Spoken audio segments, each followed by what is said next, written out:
फिर से स्वागत है आपका हमारे आज के इस बहुत ही इम्पोर्टेंट टॉपिक पर।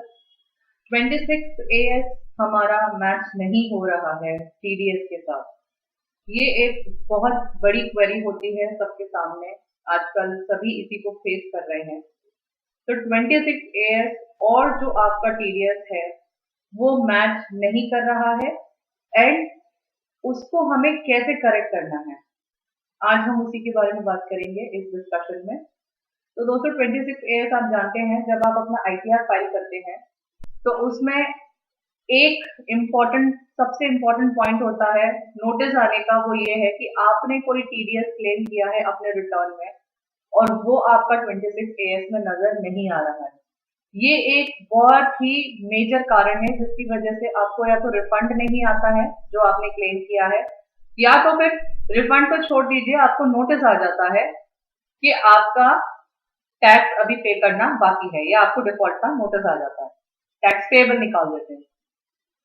तो इस टॉपिक आज जो मैं ये टॉपिक लूंगी उसमें रीजंस कुछ बताऊंगी आपको कि कौन से रीजंस हैं एंड उसके साथ साथ क्या करेक्टिव मेजर्स लेने हैं, हमें इसे कैसे ठीक करना है। तो ये सब आप अच्छे से जानते हैं कि 26 AS जो है ये बिल्कुल आपकी पासबुक की तरह है जो आपके टैक्स के डिपॉजिट्स बताता है कि आपका जो TDS कटा है या आपने अपना कोई एडवांस टैक्स का चालान भरा है या आपने कोई सेल्फ असेसमेंट टैक्स का चालान पे किया है। तो ये सारे के सारे रिफ्लेक्शंस आपके 26 AS में आते हैं। तो अगर 26 AS का क्रेडिट और आपने जो ITR में जो आपने TDS क्लेम किया है ये दोनों मैच नहीं होंगे, मिसमैच होगा, तो या तो आपका रिफंड रोक दिया जाएगा या तो फिर आपको उतने डिमांड की लायबिलिटी डिपार्टमेंट निकाल देगा। तो सबसे पहले मैं आपको रीजंस बता दूं, ये 5 कारण है, मेजर 5 कारण है जिसकी वजह से आपका 26 AS में TDS के साथ इश्यूज आता है।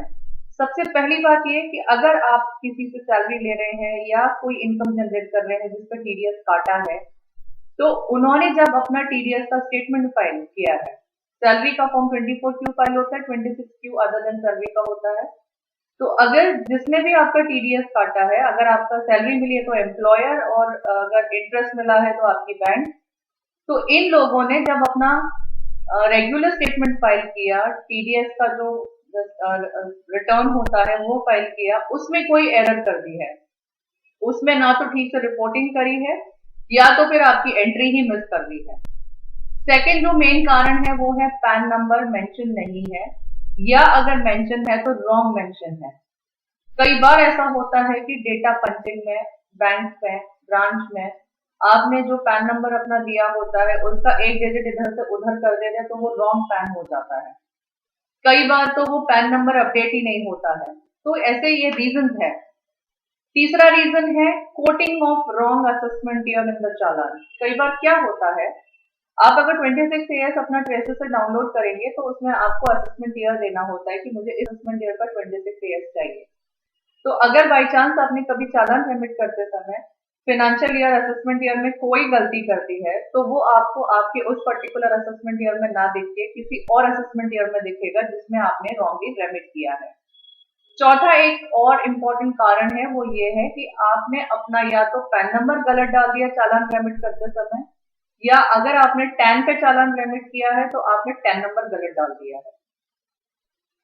पांचवी कैटेगरी है आपने अपना एडवांस टैक्स या सेल्फ असेसमेंट टैक्स जो पे किया है वो रॉन्ग कैटेगरी में पे कर दिया है। तो ये जो 5 कारण है ये ऑलमोस्ट 99% जो डिफरेंस आता है 26 AS में और एक्चुअल TDS में, ये पांचों कारणों में ही कवर्ड है। तो मैं आपको क्विकली बता देती हूँ कि अगर आपके पास ये 5 कारण हैं, सबसे पहले आपको ये ध्यान रखना है कि आप जब अपना ITR फाइल करने वाले हैं, अगर आप फाइल कर चुके हैं तो भी आप इसको देख लीजिए, ये आपके लिए तब भी रेलेवेंट है क्योंकि अगर मिसमैच है, ITR फाइल होने के बाद भी मिसमैच है, तो प्रोसेस होने से पहले और नोटिस आने से पहले आप इसको ठीक कर लीजिए। 26 AS को आप ठीक करवा सकते हैं, ये कोई इम्पॉसिबल टास्क नहीं है, बहुत सिंपल है। मैं आपको स्टेप्स बता रही हूँ कि इस स्टेप्स को आप फॉलो कीजिए और आपके जो 26 AS में जो TDS है वो बिल्कुल वही दिखेगा जो आपका एक्चुअल TDS डिडक्ट हुआ है। तो आप इसको ध्यान में रखिएगा। सबसे पहला स्टेप है कि आप सबसे पहले रिकंसाइल कीजिए। 26 एएस में ऐसा भी हो सकता है कि किसी और की एंट्रीज आ रही है, आपकी नहीं है, तो आप भूल कर भी उन एंट्रीज को कभी भी अपने रिटर्न में क्लेम मत कर लेना, क्योंकि जब अगले आदमी का जिसका भी वो टीडीएस कटा है वो जब अपना करेक्शन करेगा तो आपके 26 एएस से वो हट जाएंगी और उसके 26 एएस में चली जाएंगी, और अगर गलती से आपने उन एंट्रीज को क्लेम कर लिया है तो आपकी उतनी डिमांड आ जाएगी, एंड प्लस जो पीनल प्रोविजन होंगे कि जो आपका नहीं था वो आपने क्लेम क्यों कर लिया, तो ये चक्कर रहेगा। इसीलिए आपको बहुत ध्यान से पेन पेपर लेके बैठना है, अपने टीडीएस की कैलकुलेशन देखनी है। मैंने एक वीडियो और बनाया है जिसमें आपको कौन से डॉक्यूमेंट्स अपने पास रखने हैं आईटीआर फाइल करते समय, उसमें वो सारा ब्रेकअप दिया हुआ है, मैंने बहुत डिटेल में उसको एक्सप्लेन किया है, छोटा वीडियो है पर बहुत डिटेल्ड आउट है, तो आप एक बार उसको भी देख सकते हैं। उसमें मैंने 26 एएस का, फॉर्म 16 का, 26 एएस का सब जगह पर रेफरेंस दिया हुआ है। 26 एएस में आपका जो क्रेडिट है वो बिल्कुल आईटीआर के साथ मैच होना चाहिए, तभी आपका रिफंड आपको प्रॉपरली आपके अकाउंट में आएगा।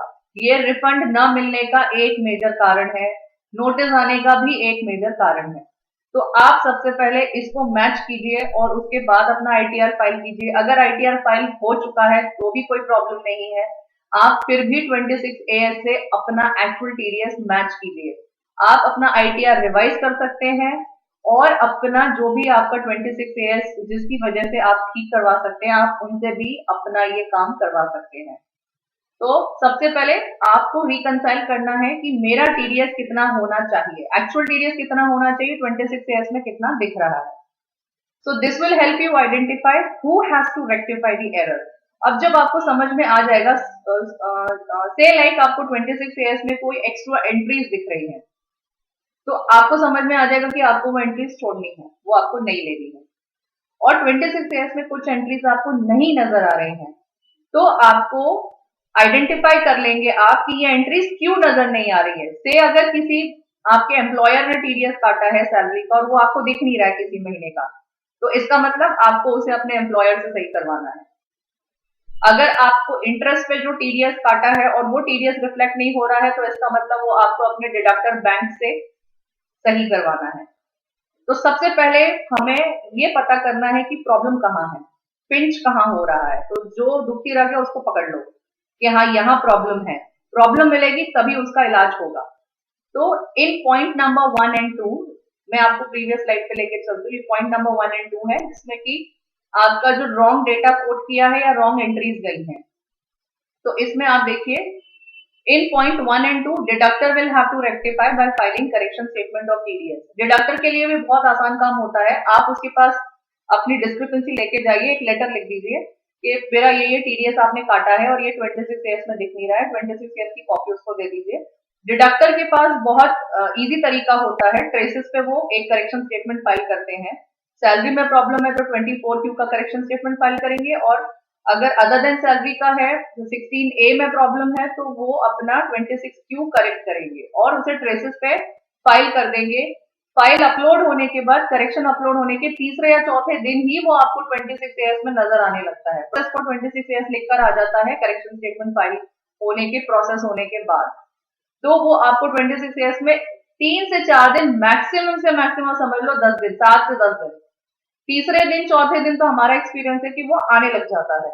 तो इसमें कोई भी आपको डरने की बात नहीं है। अगर 26 एएस से आपका क्रेडिट मैच नहीं हो रहा है, आप आईटीआर फाइल कर चुके हो, तो आईटीआर प्रोसेस होने से पहले ही आप अपना इसको ठीक करा लीजिए, सो दैट आपका रिफंड आपके अकाउंट में बिल्कुल आराम से आ जाए। पॉइंट नंबर 3, 4 एंड 5 जो है, मैं फिर से आपको प्रीवियस स्लाइड पे लेकर चलती हूँ। इसमें wrong coating of wrong assessment year in the challan, coating of wrong pan tan in challan, and incorrect category of taxes paid. अब रॉन्ग असेसमेंट ईयर अगर आपने कोट किया है, तो आप जो है ये पॉइंट नंबर 3, 4, 5 एसएससी को एप्लीकेशन खुद ही रेक्टिफिकेशन फाइल कर सकते हो, आप खुद फाइल कर सकते हो। ये जो पॉइंट नंबर 3, 4 एंड 5 मैंने बताया है, इसमें क्या करना होता है, आपको ट्रेसेस पर लॉग इन करके रेस्पेक्टिव करेक्शन करने होते हैं। अगर आपने रॉन्ग असेसमेंट ईयर चूज किया है तो आपको ट्रेसेस पे उसे सही कर सकते हैं। रॉन्ग पैन और टैन के केस में आपको ऑफकोर्स ये आपको एसेसिंग ऑफिसर जो है आपका जुरिस्डिक्शनल एसेसिंग ऑफिसर, इसका भी हमने एक वीडियो बनाया हुआ है जिसमें हमने बताया है कि अगर आपका रॉन्ग पैन या टैन पे चालान गया है तो आपको उसका लिंक मिल जाना चाहिए डिस्क्रिप्शन बॉक्स में, नहीं मिले तो आप मुझे बताइएगा, I will share the link with you. तो अगर ऐसा कुछ हुआ है कि रॉन्ग पैन और 10 पे चला गया है, तो इसका राइट सिर्फ जुरिस्डिक्शनल असेसिंग ऑफिसर के पास है, सिर्फ वही इसको ठीक कर सकते हैं, आप नहीं कर सकते। आप क्या, कोई नहीं कर सकता। ओनली जुरिस्डिक्शनल असेसिंग ऑफिसर के पास रॉन्ग पैन और 10 को करेक्ट करने की पावर्स हैं। उसका एक अपना प्रोसेस है, आप वो वीडियो देख लीजिए, उसमें आपको बहुत क्लियरली समझ में आ जाएगा। और अगर आपके पास जो बाकी की जो इनकरेक्ट कैटेगरी है, तो इसको भी आप अपने आप ठीक कर सकते हैं। आप एओ को भी अप्लाई कर सकते हैं। ये सारी चीजें ऐसी हैं, इसमें से जो 3, 4 एंड 5 है, उसमें से पैन 10 वाली एप्लीकेशन ही आपको एओ को अप्लाई करनी है, बाकी आप खुद ही कर सकते हैं।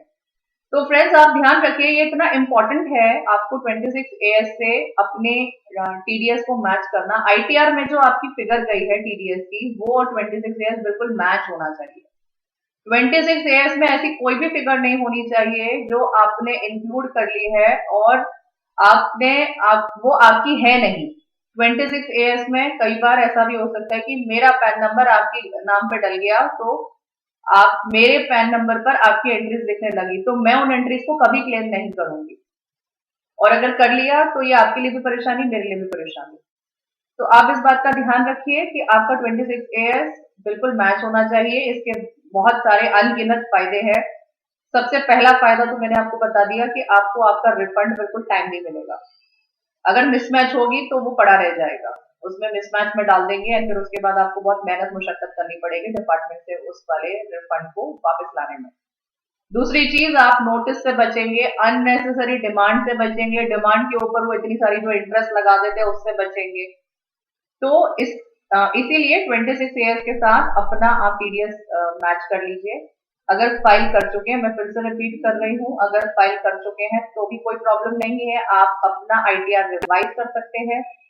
26 एएस को आप जितनी एंट्रीज उसमें रॉन्ग आ रही हैं उसको आइडेंटिफाई करके जिससे सही करवानी है, अगर डिडक्टर से सही करानी तो डिडक्टर से सही करवाइए, एम्प्लॉयर से सही करानी है एम्प्लॉयर से सही कराइए, या खुद से सही करनी है, असेसिंग ऑफिसर की हेल्प लेनी है तो आप उनसे सही कराइए, पर सही करवा लीजिए, बिकॉज ये आपको परेशान करेगी। आपको जब तक रिकंसिलेशन आपका नहीं होगा, जब तक सही 26 एएस की और एंट्रीज और आपकी आईटीआर की एंट्रीज मैच नहीं होंगी टीडीएस की, तब तक ये आपको प्रॉब्लम देगा।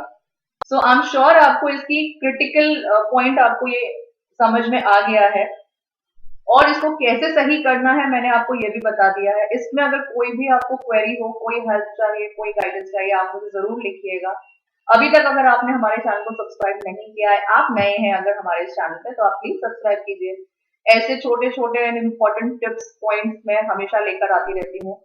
इस वीडियो को लाइक और शेयर कीजिए, बेल बटन आइकन जरूर प्रेस कीजिएगा, सो दैट सारे नोटिफिकेशंस आपको बिल्कुल टाइमली मिले और आप इनका बेनिफिट ले सकें। तो एंड तक बने रहने के लिए आपका बहुत बहुत धन्यवाद। मिलते हैं फिर अपने नेक्स्ट वीडियो में, तब तक स्टे फिट एंड हेल्दी। तो कैसा लगा आप लोग को ये वीडियो? आई होप सो कि आपको ये वीडियो समझ में आए। हम भी ये सर्विसेज प्रोवाइड कराते हैं, जिसके लिए आप हमारे मेल tds@airtelmail.in पे हमसे कांटेक्ट कर सकते हैं। अगर आपके मन में कोई भी क्यूरी या सवाल हो तो आप हमें कमेंट जरूर करें, हम उसका सॉल्यूशन आपको जल्द से जल्द प्रोवाइड करने की कोशिश करेंगे। अगर वीडियो पसंद आए तो वीडियो को प्लीज़ लाइक कर दें, चैनल पर नए थे तो चैनल को सब्सक्राइब जरूर से कर दें और बेल आइकन प्रेस कर दें, ताकि आपको ऐसे ही वीडियो की नोटिफिकेशन मिलते रहे और आप अपडेटेड रहें। जय जिनेंद्र, जय हिंद, जय भारत।